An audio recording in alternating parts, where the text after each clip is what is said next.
My name is Webster. Welcome to this video class for ITC, where we're going to focus a lot on IFRS 16.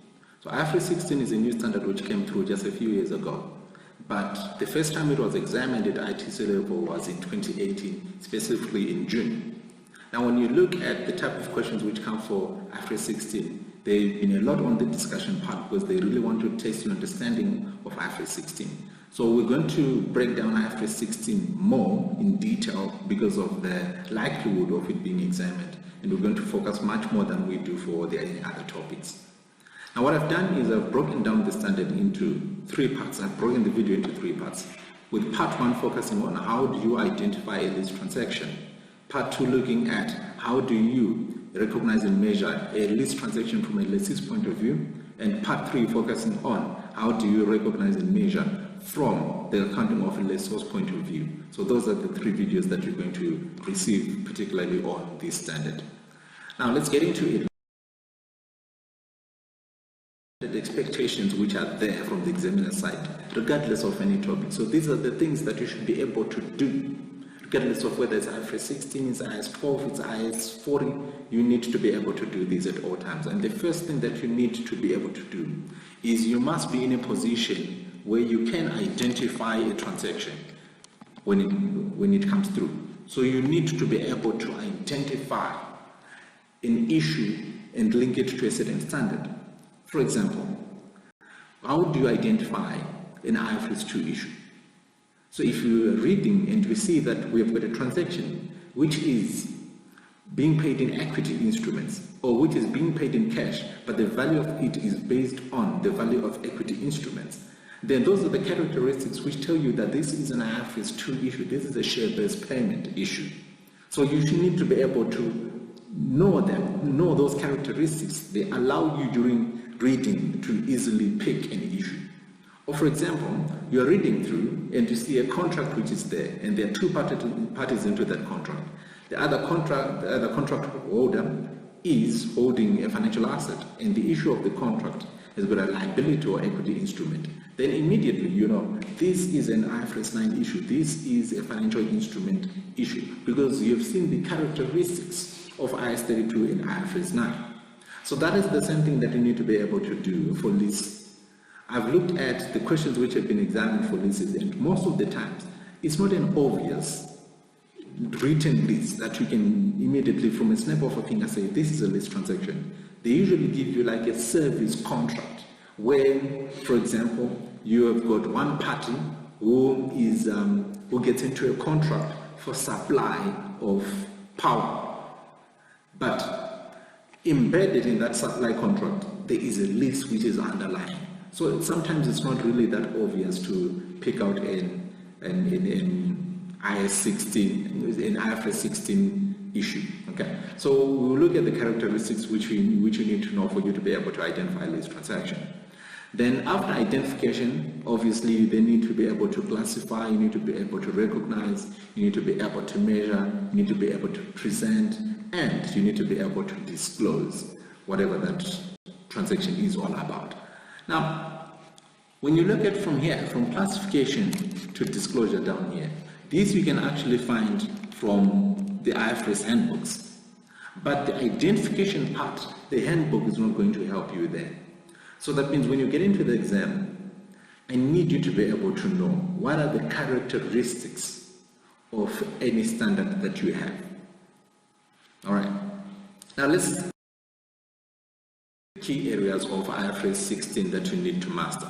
So obviously, like we mentioned before, you need to be in a position to identify a lease arrangement when you see one. You need to be able to classify, you need to be able to determine the lease term, you need to be able to recognize and measure. And under recognition and measurement, remember the key pillars, which are how do you calculate an implicit interest rate that you need to use for the measurement part, as well as do you know how to account for variable lease payments. Okay, so you cannot afford to get to the exam without knowing all of these. Then obviously for any standard that you have, you need to be able to know the tax implications related to that. Then lastly, you need to be able to know the presentation and disclosure. So from an IFRS 16 perspective, this is what we expect you to know before you go to your ITC exam. need to be able to identify the issue. So, what are the characteristics of IFRS 16? What are the characteristics of a lease contract that you need to be able to know, that you can't afford to get into the examination without knowing? So the first thing is, for a lease transaction to exist, you need an identifiable asset, that asset which is being leased out. But keyword being, the asset needs to be identifiable, which means if it's not identifiable, it's not a lease transaction. We'll look at what are the key elements for us to say some assets are identifiable or they are not identifiable. But the key pillar is you need an identifiable asset. Once you've got an identifiable asset, the second thing that you need is you need a right to actually control that identifiable asset. So the rights which you are getting from the contract should enable you to actually control that asset. And then the last pillar is obviously it should be for a period of time. The period of time is not specific, it's simply there needs to be a period of time and it should be for a consideration. Now, this last part is not really difficult. So you never find a lot of marks on the period of time in the consideration part. It's usually that straightforward. But where the rest of the marks will lie are on, are you able to identify the asset and explicitly mention or clearly explain the characteristics which makes you say it's identifiable? And secondly, are you able to prove that the lessee actually has got rights which enable them to control that identified asset? These two are usually where the majority of your marks will lie, where you are trying to prove that there is a lease contract. So those three pillars, ladies and gentlemen, are the key elements which allow you to identify a lease transaction. And let's go one by one on each of the pillars. What are the key elements, the key underlying elements which are there? So starting with, you need to be able to identify the asset. Now, identification of an asset can be in two forms. Firstly, the case study, the scenario may explicitly mention that asset, explicitly mention how the asset is identifiable. For example, we are leasing a motor vehicle which is blue in color, which has got a registration which is AEA 1414. That's the registration number, which means based on that information, you may be able to go and actually touch that asset which has been mentioned in the lease contract. Now, I've seen in the previous examinations where you've been examined a theory question on identifiable asset, and a lot of people simply say, state the concept, then they say the asset must be identifiable. Then application, they say the asset has been explicitly mentioned in the contract. No, that's not application, ladies and gentlemen. Application is drilling down to say, why do you say it's explicitly mentioned?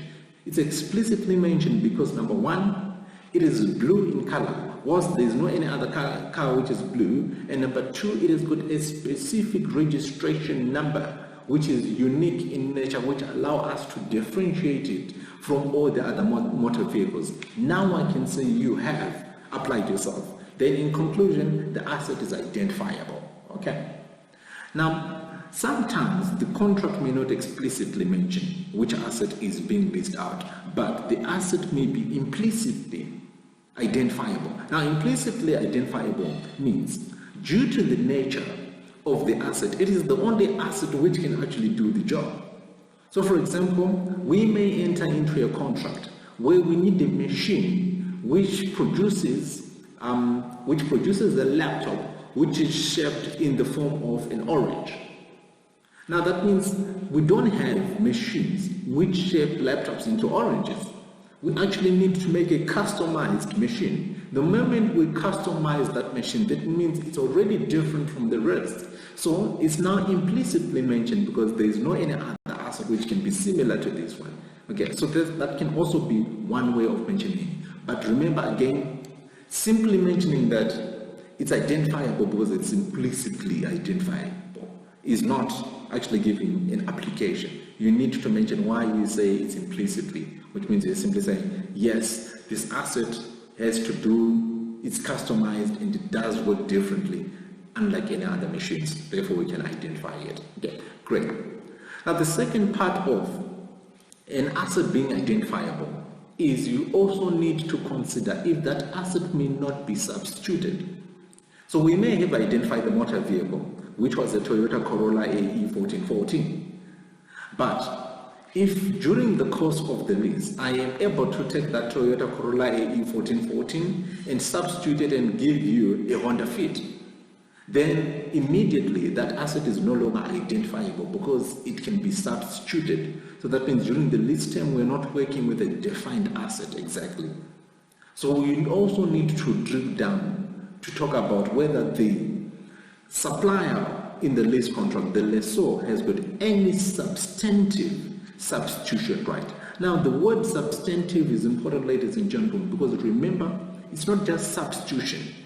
The substantive part should really come out, and it is only substantive if there are two things which actually exist. Number one, the lessor has got the practical ability to actually replace that asset, which means it's practical. You need to consider that. And number two, there should be an economic incentive for one to actually replace the asset. Then you can say, yes, the substitution right which the lessor has is actually substantive in nature. Okay? So you cannot go ahead and conclude on identifiability of an asset without talking about the substantive substitution rights. I believe you already know the paragraphs where you find all of these concepts. Okay. Now we sometimes have lease contracts where I am not really leasing the full asset, but I'm only leasing a portion of the asset. So for example, if you go to IFRS 16, when you go to the illustrative example, it gives an example of the optic fiber network, where I am renting use of the optic fiber network. Now the optic fibers, there are strands which distribute the network. If I go and rent a specific strand out of a whole bunch, then it is physically distinct in nature because I can separate it from the rest of the other strands, which means I am renting a line which is separate. The moment it is physically distinct, then that portion can actually stand alone to be an identifiable asset. But if the portion of the asset cannot be separated from the rest of the asset, then you don't have an identifiable asset. And a good example is if you are renting use of the Feruca fuel pipeline and you are not renting the full pipeline, you are only renting a portion, which means you put your fuel there, other guys also put their fuel there in the pipeline. But for you to say, I really own this portion, this is how much I own in that pipeline, it might be impossible. Which means at the end of the day, you might say it's not physically distinct. So the moment you see a portion of the asset being leased out, then look for the physical distinctness of that. Now I've put a picture over there which is trying to explain that, where you see that there's a difference between this pencil and the rest of the pencils. So despite it being in a pool and it's just a portion of other pencils, it's physically distinct because it's facing the other direction, so I can actually pick it from the rest. That is kind of the type of thing that you're looking for when you're renting. And let's get into, we talked about identifiability of the asset, so those are the key issues that you need to talk about. Let's jump now. We said identifiability of an asset is not enough. You also need to have a right to actually control that identifiable asset. So let's briefly talk about the right to control. How do you obtain the right to actually control that? And when we focus on that, ladies and gentlemen, there are two key elements which you need to prove for you to say you've got a right to actually control the identified asset. And the first thing is we need to consider who is actually directing usage of the asset. The person who directs usage of an asset can point towards control. So remember, direction of use may be through the contract provisions, or it can actually be through you sitting and actually driving the car, you sitting and actually controlling how the asset is being used by putting your person to actually operate that asset. So those are the kind of things that you're looking for in your discussion question to prove how direction is being applied, who's directing the asset. But directing the asset on its own is not enough. You also need to be able to consider who is actually benefiting from use of the asset. And we can only say you've got a right to control that identifiable asset if you have got the right to enjoy substantially all of the economic benefits related to that. Now, this is key. Substantially all. Now, substantially all the benefits is not really over the useful life of the asset. It's simply during the time of the lease. You are the only person who's going to enjoy the economic benefits of that particular asset. I've seen in the other test where people look at an asset which has got a useful life of 10 years and the lease term is for 3 years. Then they say the lessee is not going to enjoy substantially all of the economic benefits because they're only rating for 3 out of 10 years. The period which is outside the lease period does not matter. So the 7 years are irrelevant. We are considering, look, you are renting for 5 hours. During those 5 hours, will anyone else use the asset? No.